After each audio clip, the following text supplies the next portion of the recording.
สวัสดีค่ะเพื่อนๆทุกๆคนค่ะทั้งเพื่อนเก่าและเพื่อนใหม่นะคะวันนี้พี่ติ๋มจะมาพูดเรื่องที่น่าสลดใจนะคะอ่ามันเรื่องของเรื่องมันมีว่าคนเฮาเกิดมานี่ทุกคนก็ต้องการความรักความสนใจอ่าแล้วความรักของคนเฮามันมีอยู่สองประเภทหนึ่งคือความรักแท้ ความรักแท้นี่เฮาหาได้จากไสความรักแท้นี่หาได้ยากเด้อพี่น้องกระโดดมหาสมุทรหายังจะหาบ่เจอเพราะว่าสมัยนี้รักแท้นี่หายากอีหลีแต่มันก็มีอยู่รักแท้จากพ่อแม่จากครอบครัวจากสามีหรือภรรยาจากลูกจากหลานนี่คือรักแท้รักจอมปลอมก็คือคนที่เขามาหลอกลวงเฮามาเฮ็ดให้เฮาเจ็บช้ำน้ำใจ บางคนก็พอหลังหมดโพรโมชันก็กลายเป็นคนละคน แต่บางคนก็บ่เคยรับรู้บ่เคยหยุดบ่เคยเรียนรู้บ่เคยบ่เคยจำใช่แล้วบ่เคยจำความผิดพลาดของตัวเอง ซึ่งเรื่องนี้พี่ติ๋มสิเว้าฟังมันมีเด็กน้อยคนหนึ่งพี่ติ๋มบ่ฮู้จักน้องเขาหรอกค่ะแต่พี่ติ๋มรู้จักหมู่ของน้องเขาก็เลยเว้าให้ฟังซึ่งการคนเว้าอิหยังให้เฮาฟังนี่บางครั้งมันก็จะมีแต่งเติมเสริมแต่งแหน่เนาะพี่ติ๋มก็ฟังซื่อๆแต่ก็หดหู่ใจอยู่หรอกค่ะน้องคนนี้น่ะเป็นผู้หญิงที่ฉลาดน้องเลาแต่งงานมีสามีมีชีวิตแบบสบายมีกิจการเป็นของตัวเอง ปรากฏว่ามื้อหนึ่งอ่าเป็นมื้อที่เราซวยที่สุดในชีวิตเราถ้าเรากลับไปเปลี่ยนเหตุการณ์ใดเราคือสิบ่ขอเจอบอกอันนี้เนาะค่ะเอิ้นบอกอันนี้ว่าบอกอวตารดีกว่าเนาะเพราะว่าอสูรอวตารดีกว่าเพราะว่าเป็นหยังมันเฮ็ดให้ชีวิตเราพังทุกสิ่งทุกอย่างเรื่องของเรื่องก็มีแบบนี้ค่ะน้องๆ น้องสาวคนนี้เนาะเราก็เปิดบิสเนสแม่นบ่คะพอดีอีตานั่นเลาก็มาเปิดบิสเนสใกล้ๆกันบัดนี้พอเปิดบิสเนสใกล้ๆกันความผูกพันความสัมพันธ์ก็เลยเว้าคุยกันตลอดเวลาคุยไปคุยมานางนี่ล่ะหลงมักเขาเพราะว่าหนึ่งหลงมักเขาเพราะหยังเพราะหนึ่งเขาเป็นผู้ชายในรสนิยมของเราอยู่แล้วนี่ล่ะครั้งแรกที่ว่านางน้อยผู้นี้มักเขาก็ย้อนว่าเป็นตรงตรงตรงสเปกพอดี ซึ่งก็หลงเขาหลายหลงไปหลงมาจนกระทั่งยอมทิ้งผัวทิ้งลูกผัวนี่ก็ฮักผัวนี่ก็อ้อนวอนเมียกราบไหว้ตามมาง้อขอให้เมียอย่าหย่าผลสุดท้ายก็ต้องพ่ายแพ้ความต้องการของเมียก็หย่าเพิ่นเนาะค่ะเราก็ได้ลูกไปขนาดหย่ากันไปแล้วสามีเก่าก็ยังขออยากมาติดต่อคืนจังซี้เนาะแต่เราก็บ่เล่นนำเพราะว่าเราหลง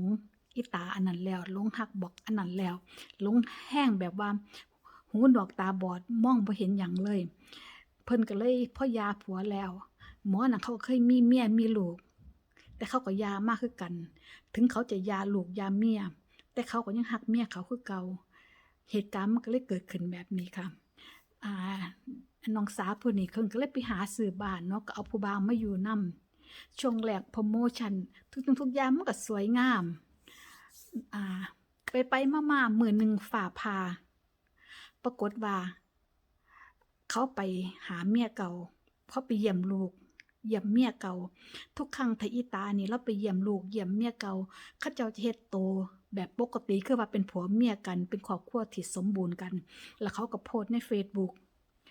ซึ่งเขาเฮ็ดแบบนี้ประจำแล้วน้องผู้นี้ก็บอกให้ผู้บ่าวเนาะบอกอสูรอวตารนี่พาให้ไปหาพ่อแม่เขาก็ให้เหตุผลว่าเขายังบ่พร้อมพ่อแม่เขายังบ่ยอมรับเลาก็เซ้าซี้เขาอยู่จังซั้นล่ะจนกระทั่ง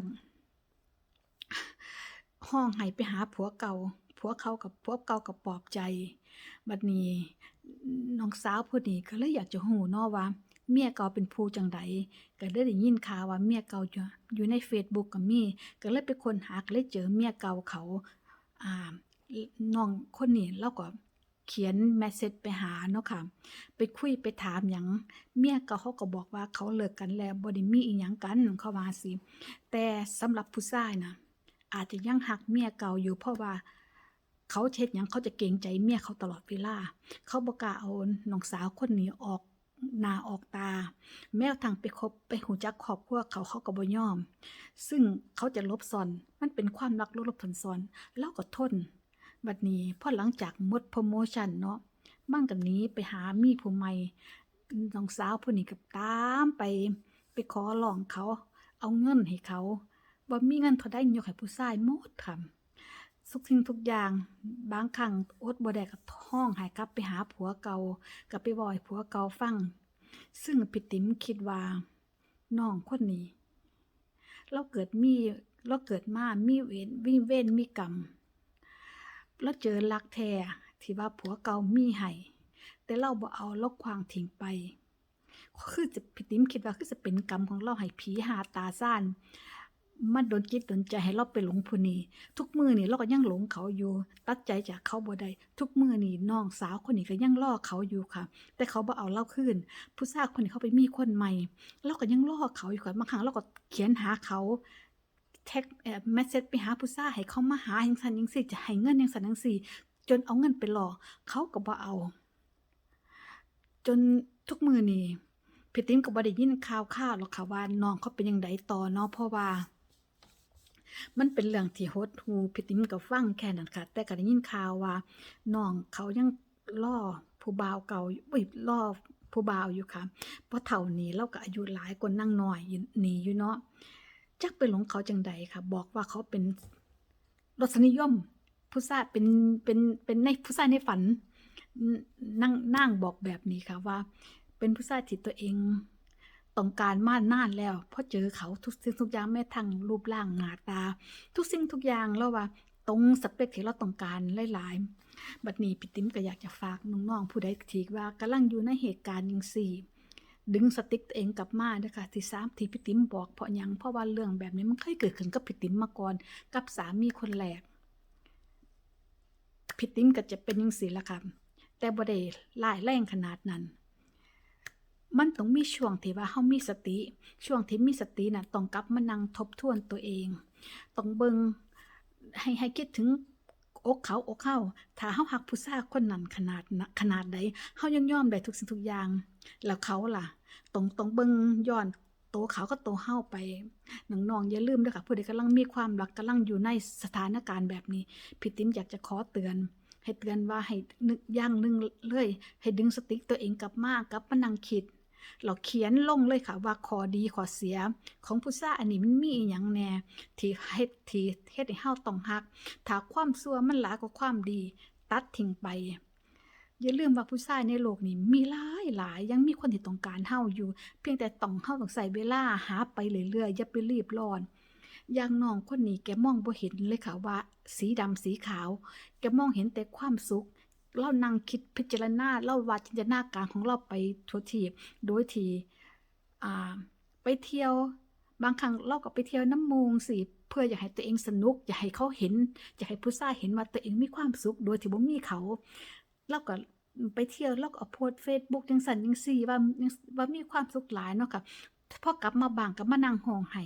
คือว่าผู้ชายเขาบ่สนใจเขาบ่เอาแล้วเขาหมดรักเขาหมดศรัทธาเขาบ่มีหยังให้แล้วเพราะฉะนั้นที่น้องเราทำไปน่ะบ่มีประโยชน์หยังเลยค่ะเพราะฉะนั้นน้องๆจำไว้เด้อค่ะถ้าผู้ชายมันเลิกรักเฮานั่นจะเฮ็ดวิธีใดมันก็บ่สนใจดอกมันก็บ่มาถ้าคนมันสิรักเฮามันสิกลับมาบ่ต้องเฮ็ดหยังมันก็มาก็คือเมียเก่าเขาบ่เฮ็ดหยังผัวเก่าก็กลับไปก็ยังไปเวลาพาเมียกับลูกไปนั่นไปนี่เขาเฮ็ดโตคือพ่อกับแม่ธรรมดาเขาเฮ็ดคือจังเขาเป็นครอบครัวหนึ่งที่มีความสุขแล้วเขาบ่กล้าให้เมียเก่าเขารู้เรื่องทุกสิ่งทุกอย่างว่าเขาเป็นจังไดเพราะเขาเกรงใจเขายังรักอยู่คิดเอาจั่งซั้นล่ะค่ะคิดถึงว่าถ้าเฮารักเขาแรงเฮายังยอมได้แล้วเขาล่ะอย่าคิดเป็นแต่ฝ่ายเดียวอย่าคิดอยู่ในโลกสวยงามอย่าอยู่ในโลกแห่งความฝันให้ตื่นขึ้นมาให้ดึงสติตัวเองตื่นขึ้นมาให้มายอมรับความจริงที่ว่าคือเขาบ่เอาเฮาแล้วต่อไปเฮาจะจังไดกับชีวิตเฮาจะจังไดจะเฮ็ดโตจังไดให้มันอยากได้เฮาคืน นี่ล่ะค่ะน้องๆตอนฮู้บ่ตอนพี่ติ๋มเลิกกับผัวเก่านั่นพี่ติ๋มเฮ็ดตัวดีๆเพราะหยังเพราะอยากให้มันเสียดายเฮาพี่ติ๋มบ่เคยเฮ็ดตัวเละเทะเลยค่ะเวลาเพราะว่าเมืองที่พี่ติ๋มอยู่มันเมืองน้อยๆเนาะเพราะนั้นพี่ติ๋มเฮ็ดหยังไปนี่มันมีผู้หญิงคนหนึ่งที่ว่าทำงานใกล้ที่สามีพี่ติ๋มสามีเก่าเนาะอีนี่มันหูเรื่องหมดทุกอย่างพอมันได้ยินเรื่องพี่ติ๋มเรื่องหยังปุ๊บมันจะฟ้าวไปบอกผัวเก่าพี่ติ๋มเพราะนั้นพี่ติ๋มเลยเฮ็ดตัวดีๆเพราะว่ามันเมืองน้อยแล้วคนที่กำลังเหยียบย่ำเฮานะหลายๆค่ะกำลังลอกกระทืบเฮาอยู่พอล้มปุ๊บเขาเหยียบตุ๊บๆๆๆเลยจังซี่เพราะนั้นพี่ติ๋มหูตัวดีเพราะนั้นพี่ติ๋มก็เลยพยายามเฮ็ดตัวดีๆให้มันเสียดายเฮาเพราะฉะนั้นน้องๆคนใดกำลังตกอยู่ในสภาพจังซี่ต้องฟื้นขึ้นมาเด้อค่ะฟื้นขึ้นมาตั้งตัวใหม่ตั้งสติ